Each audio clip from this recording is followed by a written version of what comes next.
ચૂંટાયેલ પદાધિકારીઓની મૂંઝવણમાં અધિકારીઓ સામે અનેકવાર રજૂઆત કરવા છતાં કોઈ કાર્યવાહી નહીં.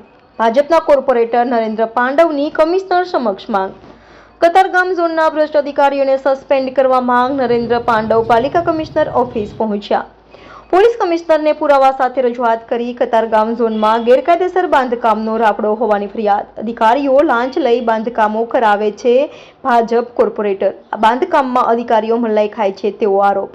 અધિકારીઓ સામે કોઈ કાર્યવાહી નહીં થાય તો હું એસીબીમાં ફરિયાદ કરીશ. કોર્પોરેટર. સાંજ સમાચાર, સુરત.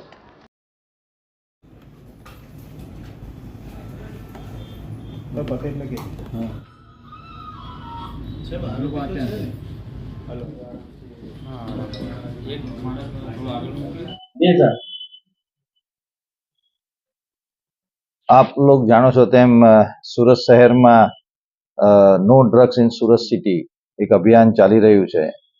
આ અભિયાનમાં મહેરબાન પોલીસ કમિશનર શ્રી તમામ અધિકારીઓ સાથે અવારનવાર સંકલનમાં રહીને કામગીરી કરાવતા હોય છે.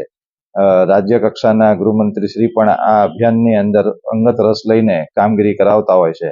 તો આ જ અભિયાનના ભાગરૂપે અમારા લાલગેટ પોલીસ સ્ટેશન વિસ્તારની અંદર બાતમીના આધારે ગઈકાલે એક કેસ રજીસ્ટર કરવામાં આવેલો છે, જેમાં અમારા લાલગેટ પોલીસ સ્ટેશનના police inspector Shri NM Chaudhary અને સર્વેલન્સના સ્ટાફ હેડ કોન્સ્ટેબલ દિલુભાને એક અંગત માહિતી મળેલી હતી કે હોડી બંગલા પાસે રાજકમલની બેકરીની ગલીની અંદર એક ભજીયાની લારી ઉપર 3 ઈસમો NDPS MD નું વેચાણ કરે છે. તો આ અનુસંધાને પોલીસે ઇમિડિયેટ કાર્યવાહી કરી અને ત્યાં રેડ કરતા 125.71 ગ્રામ મેફેડોન ડ્રગ્સ જપ્ત કરેલું છે, જેની કિંમત થાય છે 12,57,100. આ એની સાથે કુલ 4 મોબાઈલ અને એક ડિજિટલ વજન કાંટો અને પ્લાસ્ટિક ભરવાની 85 જેટલી બેગ મળી કુલ 13,32,200 રૂપિયાનો મુદ્દામાલ જપ્ત કરી 3 આરોપીઓની અટક કરવામાં આવેલી છે. અને અટક કર્યા પછી એની આગળની કાર્યવાહી રિમાન્ડને મેળવવાની કાર્યવાહી કરવામાં આવશે. આ લોકો મુદ્દામાલ ક્યાંથી લાવ્યા હતા અને કોણ કોણ એના ગ્રાહકો હતા, આ બધી વિગતોની ઊંડાણપૂર્વક તપાસ કરવામાં આવશે.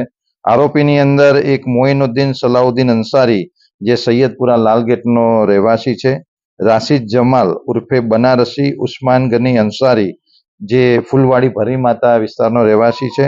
મોહમ્મદ જાફર મોહમ્મદ સિદ્દીકી ગોડિલ, જે અડાજણ પાટિયા રાંદેરનો રહેવાસી છે.